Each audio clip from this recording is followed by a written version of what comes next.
नमस्कार मित्रो. आपल्याला माहित आहे की 15,000 जागांची पोलीस भरती आढळलेली आहे आणि महाराष्ट्रातून लाखो मुलं पोलीस भरतीची तयारी करत आहेत. लाखो मुलं तर पोलीस भरती तयार करत आहेत, पण सिलेक्ट मात्र फक्त 15,000च होणार आहे. आणि पोलीस भरती तयार करणे असे काही मुलं आहे की काहींचं फिजिकल आउट ऑफ आहे, तर काहींचं पेपर आउट ऑफ आहे. काहींचं फिजिकल वीक आहे, तर काहींचं पेपर वीक आहे. परंतु पोलीस भरतीला सिलेक्ट होण्यासाठी फिजिकल प्लस पेपर दोन्ही पण ॲव्हरेज पाहिजे. दोन्ही पण चांगल्या प्रकारे ॲव्हरेजमध्ये जर मार्क्स असतील दोन्हीमध्ये तरच सिलेक्शन होतं. तर आपण ज्या मुलांचे फिजिकल चांगल्या प्रकारे आहे अशा मुलांसाठी आपण पोलीस भरतीची एक स्पेशल बॅच घेऊन येत आहे पेपरसाठी. तर ती आहे 30 दिवसाची 90 दिवसाची बॅच आहे. 90 डेजची बॅच आहे. प्रत्येक दिवशी आपण एक PYQ जो PYQ क्वेश्चन पेपर आहे, म्हणजे जे अगोदर झालेले क्वेश्चन पेपर आहेत 2017 पासून ते 2025 पर्यंत जेवढे काही पोलीस भरतीचे पेपर झालेले आहेत ते पेपरचं आपण ॲनालिसिस करणार आहे. आणि ते पेपरमधील जो क्वेश्चन आहे तो क्वेश्चन कोणत्या टॉपिकमध्ये आहे तो टॉपिक आपण तिथंच क्लिअर करणार आहे. म्हणजे वेगळं शिकवण्याची गरज पडणार नाही. मराठी असेल, त्याचबरोबर मॅथ रिजनिंग असेल, GS असेल, हे वेगळं शिकवण्याची गरज पडणार नाही, कारण ते आपण PYQ मध्ये तिथंच क्लिअर करून देणार आहे. त्यामुळे वेगळं काही शिकवण्याची गरज पडणार नाही. तर चला आपण 2017ची क्वेश्चन पेपर बघू. छत्रपती संभाजीनगरचा 2017मध्ये जो काही क्वेश्चन पेपर झाला होता त्याचं सर्वात पहिले आपण ॲनालिसिस करू. मित्र, ज्यावेळेस तुम्ही हा व्हिडिओ बघता, व्हिडिओ लेक्चर ज्यावेळेस बघता, लेक्चर शक्यतो एक 30 ते 40 मिनिटाचं असेल. पण ते लेक्चर बघताना तसं मी तर रिपीट सांगायचा प्रयत्न करतोय तुम्हाला. त्यावेळेस हे ऑनलाईन लेक्चर आहे, तर ऑफलाईन असलं तर विचारता येते समजलं का नाही. तर ऑनलाईन लेक्चर आहे. तर त्यामुळे तुम्ही काय करा, एक स्पेशल नोटबुक घ्या. नोटबुकचे आहे ना 4 पार्ट करा. एक पार्ट आहे ना मराठी ग्रामरसाठी करा, त्याच्यानंतर बाकी एक पार्ट रिजनिंगसाठी, एक पार्ट मॅथसाठी आणि एक पार्ट GSसाठी, GSच्या क्वेश्चनसाठी असे करा. आणि ज्यावेळेस तुम्ही व्हिडिओ बघता ना, तर व्हिडिओ बघताना ज्यावेळेस बोर्डवरती काही पॉईंट्स लिहून दिले, ते पॉईंट्स तुम्ही काय करा, लिहित नका बसू, पहिले स्क्रीनशॉट काढा. पहिले व्हिडिओ पूर्ण बघून घ्या, त्याच्यानंतर जे बोर्डवरती शिकवलं जातं ते स्क्रीनशॉट काढा. आणि त्याच्यानंतर व्हिडिओ पूर्ण पाहून झाल्याच्या नंतर मग तुम्ही नोट्स काढा तरी चालेल. आणि ज्यावेळेस तुम्ही नोट्स काढसाल, प्रत्येक सब्जेक्टकडे नोट्स काढसाल, त्याच्यानंतर दररोज संध्याकाळी किंवा सकाळी ते नोट्स रिवाईज करायचा प्रयत्न करा. आणि शक्यतो जर तुम्ही ग्राउंड 2 टाईम करत असाल ना, पोलीस भरती जर ग्राउंड 2 टाईम करत असाल सकाळी आणि संध्याकाळ, तर शक्यतो तुमचा अभ्यास होणार नाही. कारण ज्यावेळेस सकाळी ग्राउंड करसाल तर काय होईल माहिती आहे का, ग्राउंड केल्याच्या नंतर, कारण हेवी ग्राउंड केल्याच्या नंतर माणूस खूप थकल्याच्या नंतर मग जेवण वगैरे करणे, दुपारी थोडा आळशी टाईम असतो दुपारी, मग त्याच्यानंतर हातपाय धुतले तर दुपारी काय अभ्यास होत नाही. परत 3-4 वाजले की ग्राउंडची ओढ लागते संध्याकाळची. परत 4-4:30 संध्याकाळच्या ग्राउंडला, परत ग्राउंडला परत हातपाय धुतले. म्हणजे असं करून शक्यतो अभ्यास होणार नाही. तर मला तर असं वाटतंय की मित्र, ग्राउंड फक्त एकच टाईम करा, कारण ग्राउंड जेवढं महत्त्वाचं आहे पेपर पण तेवढाच महत्त्वाचं आहे. जर तुम्ही फक्त ग्राउंडमध्ये चांगला स्कोर घेसाल आणि पेपरमध्ये जर स्कोरच येणार नाही, तर ते ग्राउंड काढण्यात काय अर्थ नाही. तर त्यासाठी एकच टाईम चांगलं ग्राउंड करा, एकच टाईम ग्राउंड करा, म्हणजे उरलेला वेळ तुम्हाला पेपरसाठी देता येईल. आणि तुम्ही तुमच्या पद्धतीने जर समजा अभ्यास करत असाल तर बिंदास करा. फक्त ह्या व्हिडिओसाठी फक्त तुम्हाला 30 ते 40 मिनिटं देणे आणि ते तुमच्या फायद्यासाठीच आहे. 90+ स्कोअर सहजच येऊ शकते. तुम्ही काय करा, फक्त व्हिडिओ कंटिन्यू बघा, व्हिडिओच्या नोट्स काढा आणि ते नोट्स फक्त रिवाईज करा. चला 2017ची क्वेश्चन पेपर स्टार्ट करू. तर छत्रपती संभाजीनगरचा 2017चा क्वेश्चन पेपर आहे. त्यामध्ये पहिला क्वेश्चन आहे, खालील शब्दातील शब्दयोगी अवयव ओळखा. आता शब्दयोगी अवयव ओळखायचा आहे.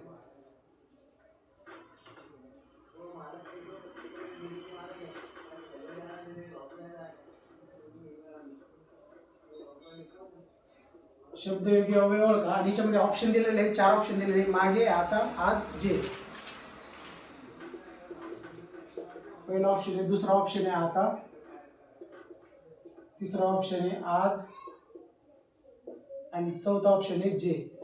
आता शब्दयोगी अवयवामध्ये चौथा ऑप्शन जे हे तर नाहीये, आज नाहीये, आता नाहीये, मागे हे ऑप्शन आहे. मागे हे ऑप्शन कसं आहे एक्सप्लेन करू. शब्दयोगी अवयवामध्ये काय माहिती का, की नामाला जोडून नाऊनला जोडून म्हणजेच नामाला जोडून जो शब्द येत आहे त्याला शब्दयोगी अव्यय म्हणले जाते. की काही शब्दयोगी अव्यय म्हणजे जे शब्दयोगी अव्यय आहेत ना ते मूळतः क्रियाविशेषण अव्यय असतात. आता क्रियाविशेषण अव्यय कसे माहिती आहे का की मागे, मागे पुढे, त्याच्यानंतर खाली वर आत बाहेर. आता हे मुळात म्हणजे हे क्रियाविशेषण आहेत. हे क्रियाविशेषण हे क्रियाविशेषण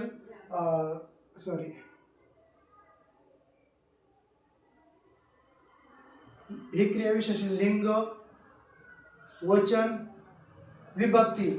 हे क्रियाविशेषण लिंग, वचन, विभक्ती याच्यानुसार यामध्ये बदल होत नाही. याच्यानुसार जर बदल यामध्ये होत नाही तर म्हणून याला क्रियाविशेषण अव्यय असं म्हणतात. परत लक्षात द्या की हे क्रियाविशेषण आहेत. यामध्ये लिंग, वचन, विभक्तीनुसार बदल होत नाही.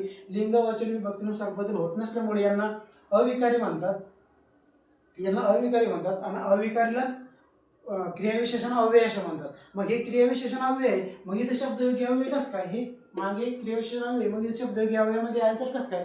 तर ते सांगतो. शब्दयोगी अव्यय आणि क्रियाविशेषण अव्ययामध्ये फरक काय माहिती आहे का की क्रियाविशेषण अव्यय ज्यावेळेस नामाला जोडून येतील, परत लक्षात ठेवा, ज्यावेळेस हे क्रियाविशेषण अव्यय नामाला जोडून येतील तर त्याला शब्दयोगी अव्यय असे म्हटले जाते. उदाहरण द्यायचं झालं झाडाखाली, झाडाखाली. आता हे कन्फ्यूज होऊ नका बरं का, हे शब्दयोगी अव्यय आहे. शब्दयोगी अव्यय झाडाखाली. आता पुढे शाळेपुढे, शाळेपुढे. आता हे बघा शाळा हे काही नाम आहे. शाळा हे नाम आहे. शाळा या नामाला जोडून पुढे शब्द आलेला आहे म्हणून हा झाला शब्दयोगी अव्यय. त्याच्यानंतर झाड हे काही नाम आहे, नाव नाही. मग झाड ह्या नामाला जोडून खाली हा शब्द आल्यामुळे हा झाला शब्दयोगी अव्यय. त्याच्यानंतर यालाच दुसरं मागे, शाळेमागे, आत बाहेर. त्याच्यानंतर घराच्या बाहेर, घर हे काय नाम झालं, घराच्या बाहेर. हे घर काय नाम झालं, नामाला जोडून जो शब्द आला तो काय झाला शब्दयोगी अव्यय. त्याच्यानंतर मी नेहमीच लवकर येत असतो. आता नेक्स्ट क्वेश्चन, हे झाला पहिला क्वेश्चन. पहिल्या क्वेश्चनचं आपण एवढं ॲनालिसिस केले. पहिल्या क्वेश्चनमध्ये आपण शब्दयोगी अव्यय बघितले. शब्दयोगी अव्यय म्हणजेच नामाला जोडून येणारे शब्द, त्याला शब्दयोगी अव्यय असं म्हणतात. त्याचबरोबर आपण क्रियाविशेषण अव्यय पण बघितला. क्रियाविशेषण अव्ययचा क्वेश्चन यामध्ये आहे, बघू आता.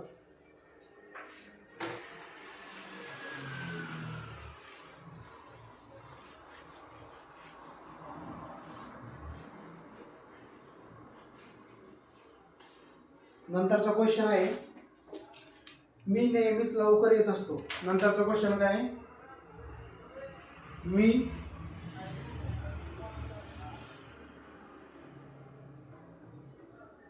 नेहमीच लवकर येत असतो. आता याच्यामध्ये काय ऑप्शन दिलेले,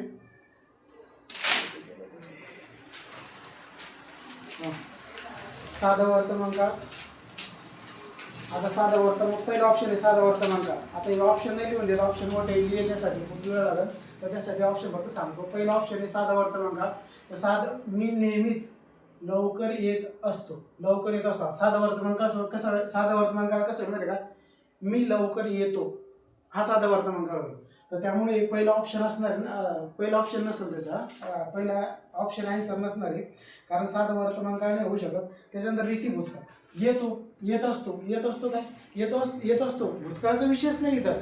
आलो होतो किंवा आलो असेल, नाही आलो होतो असं जर असलं की समजा मी आलो होतो, बरोबर आहे, तर भूतकाळ नाही आहे. आता रीती भविष्यकाळ. आता भविष्यकाळ पण असू शकेल का, भविष्यकाळ पण नाही नसणार आहे. मी येत असेल, भविष्यातली गोष्ट जर असेल तर ते भविष्यकाळमध्ये. तिसरा ऑप्शन काय माहिती आहे का, रीती वर्तमान काळ. तर रीती वर्तमान काळाचा ऑप्शन याचा राईट आहे कारण क्रिया काय माहिती आहे का, मी नेहमीच लवकर येत असतो. येत असतो, येणे कंटिन्यू क्रिया आहे ना, कंटिन्यू क्रिया आहे. हा म्हणजे चालू वर्तमान काळ आहे, रीती वर्तमान काळ आहे. रीती वर्तमान काळ आहे, त्यालाच आपण काय म्हणतो, चालू वर्तमान काळ. रीती वर्तमान काळालाच काय म्हणते, चालू वर्तमान काळ. तर चालू वर्तमान काळाचं एक्झाम्पल आहे. त्याच्यानंतर तिसरा क्वेश्चन आहे, सारे धान्य निवडून ठेवले. सारे धान्य निवडून ठेवले या अधोरेखित शब्द कोणत्या प्रकारचा आहे?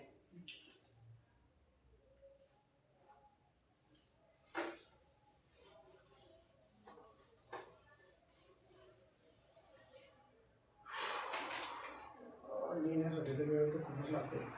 तिने सारे धान्य निवडून ठेवले. तिने सारे धान्य निवडून ठेवले.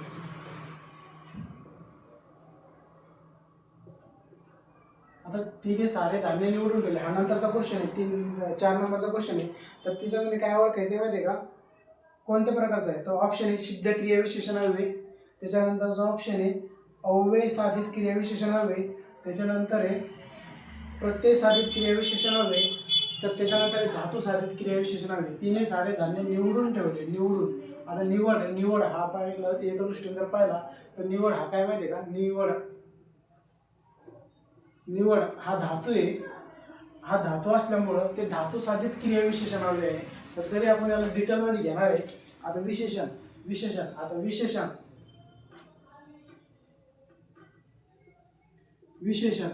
3 प्रकारचे असतात. पहिलं असते गुणविशेषण.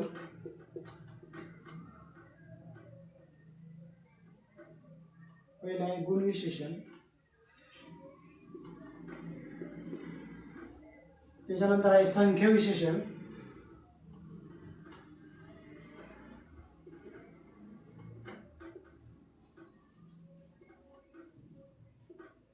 गुणविशेषण, संख्या विशेषण आणि तिसरं आहे सार्वनामिक विशेषण. संख्या विशेषणमध्ये पण काही प्रकार आहेत. पहिलं गुणविशेषणच बघू. गुणविशेषण म्हणजे एखाद्या गोष्टीमध्ये गुण दाखवणे, जसं की उद्धट मुलगा. मुलगा कसा आहे, उद्धट मुलगा. रागीट मुलगा. आता मुलगा आहे काय, नाम आहे, नाव नाही, मुलगा हे नाम आहे. तर मुलगा या नामाविषयी विशेष माहिती सांगितलेली आहे. मुलगा कसा आहे, रागीट आहे, म्हणजे मुलांचा गुण कसा आहे, रागीट आहे. समजलं, गुणविशेषण, त्याला गुणविशेषण म्हणता येईल. त्याच्यानंतर अजून एक शूर सैनिक. दुसरा काय, शूर सैनिक. सैनिक कसा आहे, शूर आहे. सैनिकांचा गुण कसा आहे, शूर. सैनिक हे नाम झालं. हा, मग नामाविषयी विशेष माहिती सांगितली की शूर सैनिक, म्हणून एखाद्याला गुणविशेषण. त्याच्यानंतर गोड आंबा.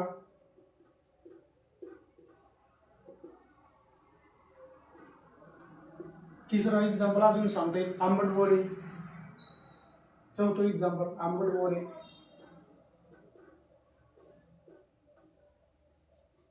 झालं. रागीट मुलगा गुणविशेषण, शूर सैनिक गुणविशेषण, गोड आंबा गुणविशेषण, आंबट बोरे गुणविशेषण. त्याच्यानंतर संख्या विशेषण. आता संख्या विशेषण मध्ये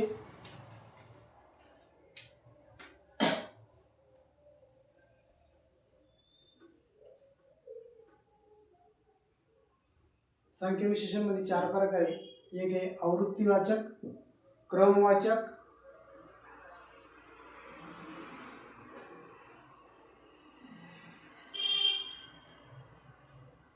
पृथक्त्ववाचक आणि अनियमित संख्या विशेषण.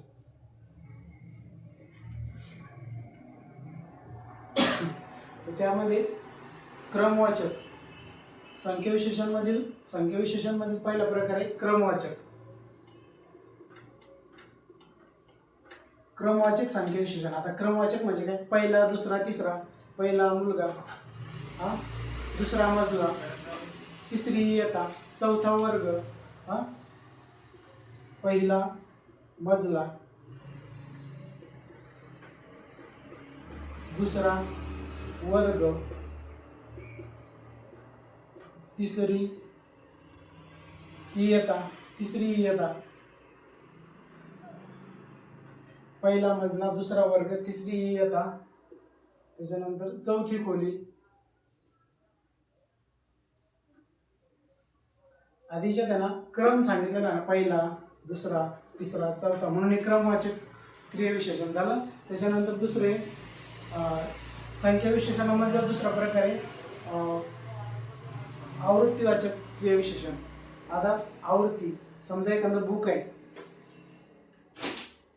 हे बुक आहे, आता हे बुक पहिल्यांदाच प्रिंट केलंय आणि सगळ्या त्याची आवृत्ती विकले गेल्या.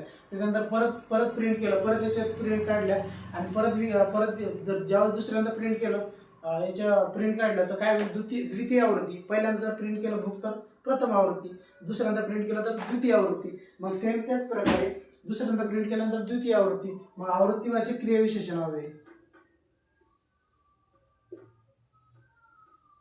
आवृत्तीवाचक म्हणजे काय राहील, द्वितीय,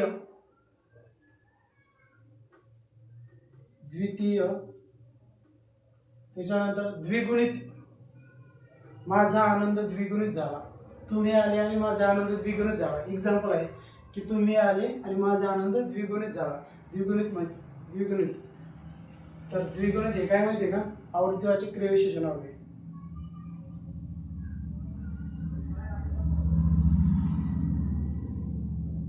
चौपट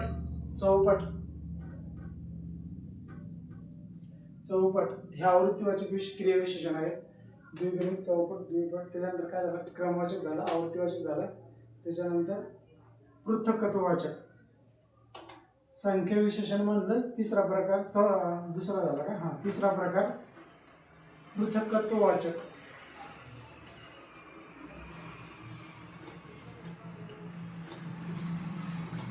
पृथक्त्ववाचक क्रियाविशेषण हवे बरं का, पृथक्त्ववाचक विशेषण हवे, क्रियाविशेषण हवे. तर पृथक्त्ववाचक म्हणजे आहे एक मुलगा, एक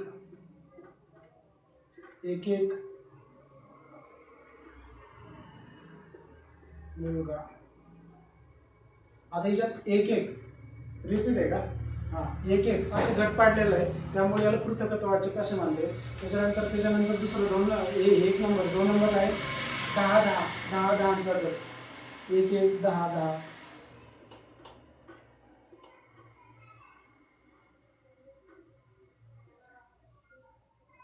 10 चा गट म्हणजे 1 10 हे झाले पृथक्त्ववाचक क्रियाविशेषण हवे. त्याच्यानंतर संख्या विशेषण मधला क्रमवाचक, आवृत्तीवाचक, पृथक्त्ववाचक. त्याच्यानंतर अनियमित क्रियाविशेषण हवे. 4 नंबरला आहे अनियमित क्रियाविशेषण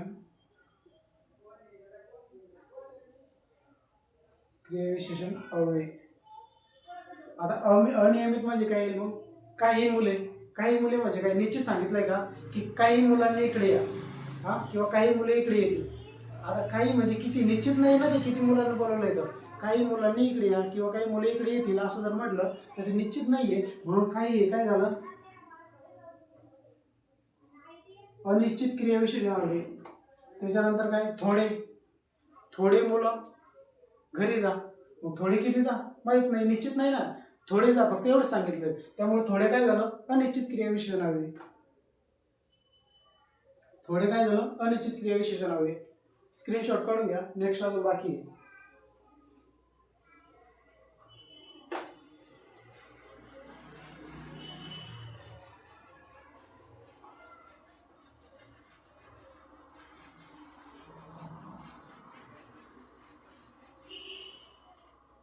आता त्याच्यानंतर नामसाधित क्रियाविशेषण हवे. म्हणजे नामसाधित क्रियाविशेषण हवे म्हणजे काय, की जिथं नामाचा क्रियाविशेषणासारखा उपयोग होतोय त्याला नामसाधित क्रियाविशेषण असं म्हणतात. तर नामसाधित क्रियाविशेषण हवे.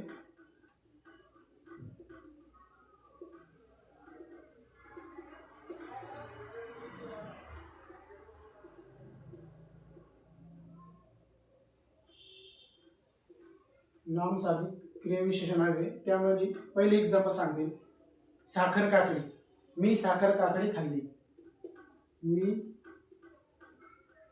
साखर काकडी खाल्ली.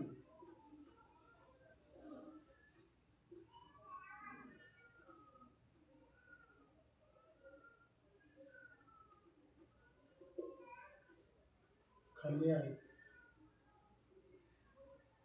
किंवा मी साखर काकडी खातो आहे.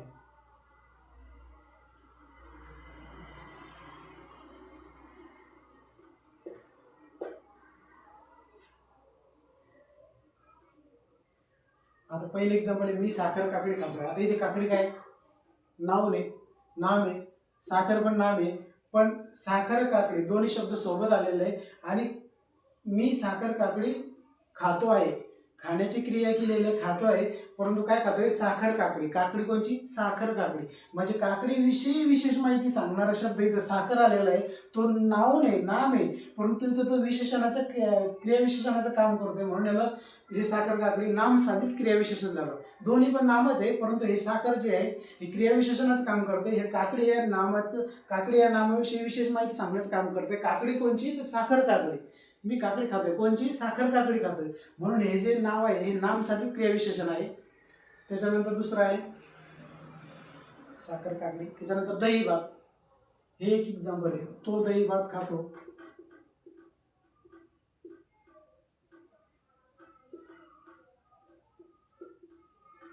आता याच्यात काय? तो दही भात खातो. आता दही पण भात पण आहे, दोघं पण एका दृष्टीने जर पाहिलं तर दही पण आणि भात पण आहे, दोघं पण काय?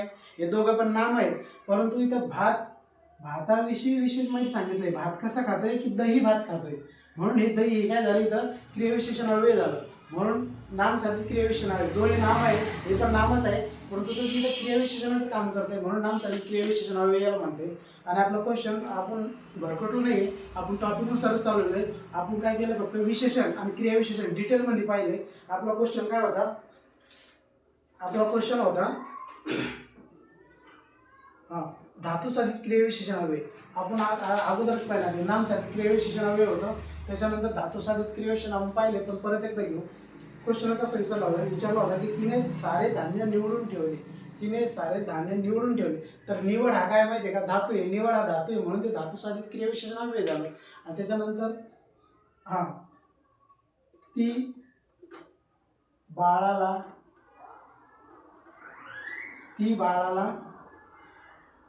हसवते. ती बाळाला हसवते. आता हसवते, ती बाळाला हसवते. आता हस हा काय? हस हा धातू आहे, आणि हस हा धातू असल्यामुळे हे कोणचा अव्यय झालं? क्रियाविशेषण अव्यय झालं. पण क्रियाविशेषण अव्यय कोणचं माहिती आहे का? धातू साधित क्रियाविशेषण अव्यय म्हणते, बरोबर आहे, कारण हसण्याची क्रिया केली जात आहे ना. मग इथं हस काय माहिती आहे का? हस हा धातू आहे, म्हणून धातू साधित क्रियाविशेषण अव्यय आहे. त्याच्यानंतरचं